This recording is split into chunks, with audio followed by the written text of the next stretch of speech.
నమస్కారం, HN9 TV news కి స్వాగతం. గత వారం రోజులుగా తీర ప్రాంత ప్రజలకు, అధికార యంత్రాంగానికి కంటి మీద కునుకు లేకుండా చేసిన మిచాంగ్ తీవ్ర తుఫాన్ బాపట్ల జిల్లా చీరాల సమీపంలో తీరం దాటి బీభత్సం సృష్టించింది. రైతుల ఆశలను అడియాసలు చేస్తూ పంటలను తుడిచిపెట్టేసింది. వరి, ఉద్యాన పంటలు తీవ్రంగా దెబ్బతిన్నాయి. సుమారు 7,000 కోట్లకు పైగా నష్టం వాటిల్లినట్లు ప్రాథమికంగా అంచనా వేశారు. శ్రీకాకుళం నుంచి చిత్తూరు జిల్లా వరకు తీర ప్రాంత గ్రామాలు వణికిపోయాయి. మిచాంగ్ తుఫాన్తో రాష్ట్ర వ్యాప్తంగా 6 మృతి చెందినట్లు సమాచారం. అయితే డాక్టర్ బిఆర్ అంబేద్కర్ కోనసీమ జిల్లా కొత్తపేట నియోజకవర్గంలో మిచాంగ్ తుఫాన్ కారణంగా తీవ్రంగా నష్టపోయి వరి చేలో చేతికొచ్చిన పంట నీట మునగడంతో ఆవేదన వ్యక్తం చేస్తున్నారు. ప్రభుత్వం ఆదుకోవాలని అధికారులు ఎవరూ స్పందించడం లేదని, చూసి వెళ్తున్నారు తప్ప ఎటువంటి సహాయక చర్యలు చేపట్టడం లేదని రైతులు తమ ఆవేదన వ్యక్తం చేస్తున్నారు. ధాన్యం రాసులు తడిసి ముద్దవడంతో, రాసుల్లో ఉన్న ధాన్యం మొలకలు రావడంతో తడిచిన ధాన్యానికి మద్దతు ధర ప్రకటించి ప్రభుత్వ సహాయ సహకారాలు అందించాలని రైతులు కోరుతున్నారు. కౌలు రైతులు అప్పులు చేసి పంట వేశామని చేతుకొచ్చిన పంట తుఫాను కారణంగా నీట మునగడంతో ఏం చేయాలో అర్థం కాని పరిస్థితుల్లో ఉన్నామని వాపోతున్నారు. తడిచిన ధాన్యాన్ని ఆరబెట్టుకునేందుకు స్థలం లేక ట్రాక్టర్లు, లారీల సహాయంతో రైతులు ధాన్యం మూటకట్టి పొడి ప్రదేశాలకు రోడ్ల మీదకు తరలిస్తున్నారు.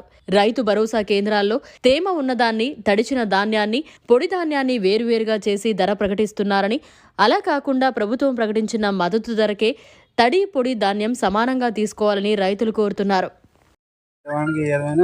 కనపడతలేదు. ఇది ఏం చేయడం పరిస్థితి అర్థం కావడం లేదు. ఇదేంటి పరిస్థితి? రైతులు ఈ మగత ఎలా ఇవ్వాలో, దీన్ని ఎలా అమ్మాలో తెలుస్తలేదు. ఎవరైనా వచ్చారండి మీ దగ్గరికి? గవర్నమెంట్ వాళ్ళు వచ్చారండి. ఏం చెప్పారండి? ఏం చెప్పేది, తడిధాన్యం అయితే తీసుకుంటామని చెప్పారు. జనాలు రావాలి కదండి. ఇప్పుడు ఎవరు రావట్లేదండి. కూలీలు ఇది మార్చారంటే పోనంత అవుద్ది. మార్చిన ఎక్కడ పెట్టాలన్నా ప్లేస్ లేదండి. మొక్కలోతు నీళ్ళు ఇంకా ఊరు ఉందండి. ఇంకా కొయ్యి వచ్చింది పోలంతా. ఇంకా ఎన్ని ఎకరాలు ఉంటుందండి అక్కడ? ఇంకా ఎన్ని ఎకరాలు ఉంటుందండి కొయ్యవలసిన? ఒక 30% ఉంటుందండి. ఇంకా ఉందండి. కొయ్యి వచ్చింది. అవి మొక్కలు ఇచ్చేస్తానండి. చేను మీద మొక్కలు ఇచ్చేస్తానండి. అవి ఓకే అండి. ఊరి ఉండగానే మొక్కలు ఇచ్చేస్తానండి. ఇది పరిస్థితి, రైతు పరిస్థితి. చూపించండి.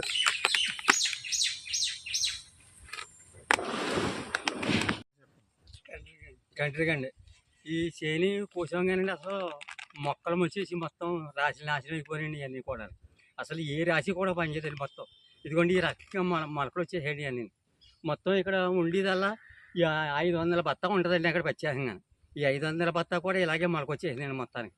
ఏ దారి కూడా బాగా దారి తెలియలేదండి. ఇది అదండి. ఎవరిని వచ్చారండి అధికారులు? వచ్చారండి, పంచాయతీ వాళ్ళు చూసుకున్నారు, వెళ్ళిపోరు.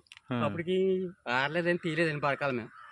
ఈ అన్నీ కూడా ఇలాగే ఉన్నాయండి. మొత్తం 500 బత్తా ఎంత అవుద్దండి ఇది. ఈ రాశులన్నీ కూడా అన్నీ కూడా ఇలాగే పోయినాయండి. మొత్తానికి ఒక్క రాశి కూడా పనిచేయదండి. ఓకే అదండి. గవర్నమెంట్ తీసుకుంటా అని చెప్పిందండి. గవర్నమెంట్ ఎవరు రాలేదు కదండి. గవర్నమెంట్ వస్తే మాకు గొడవ లేకపోయినాయి. కొత్తదారి చూసుకుని వెళ్ళిపోతున్నాను అంతేగాని పడతానన్న మాట అంటలేదండి ఎవరు కూడా. ఓకే అదండి. వచ్చి మునిగిపోయాడు చేలు. మేము ఇప్పుడు బోర్డు పెట్టుబడి పెట్టామండి. ఈ కోత లేదండి. ఇప్పుడు ఎలా కొయ్యాలో తెలియదండి. అప్పులో అయిపోయామండి. ఈ మందు బత్తాలు చూస్తే బోర్డు రేట్లు పెరిగిపోయండి. ఎండ్రాన్ని చూస్తే లీటర్ 600 అంటున్నారు, 700 అంటున్నారండి. ఇప్పుడు దానం ఊడసాలో లేదో మాకు తెలియదండి.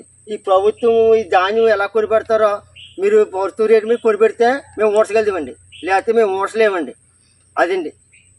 చెప్పండి, ఎవరైనా వచ్చారా అధికారులు? ఎవరు రాలేదండి. మీరు ఎవరు చూడలేదండి. మీ కంప్లైంట్ ఇచ్చారు? ఎవరికి కంప్లైంట్ ఇవ్వలేదండి. కండ్రి గ్రామం అండి. మొత్తం చేను పడిచిపోయి ధాన్యం అంతా తడిచిపోయిందండి. మొత్తం చేను మీద ఎన్ని ప్రభుత్వం ఆదుకుని మద్దతు ధర కొనాలని, మొక్క వచ్చినాయి సితుకుదారు అన్నీ కొనాలని మిమ్మల్ని విజ్ఞప్తి చేస్తున్నాం. చెప్పండి, అధికారులు ఏమైనా వచ్చారా? ఎవరు అధికారులు ఇంకా రాలేదండి. కంప్లైంట్ ఇచ్చారా? ఎవరికి ఇవ్వలేదండి. మేము ఇంకా అలాగే గ్యాప్ లేకుండా కుట్టింది కదండి వాన. ఎవరి దగ్గరికి ఇంకా ఎవరు వెళ్ళలేదు. మరిన్ని అప్డేట్స్ కోసం మన HN9 టీవీ ఛానల్ని సబ్స్క్రైబ్ చేసుకోండి.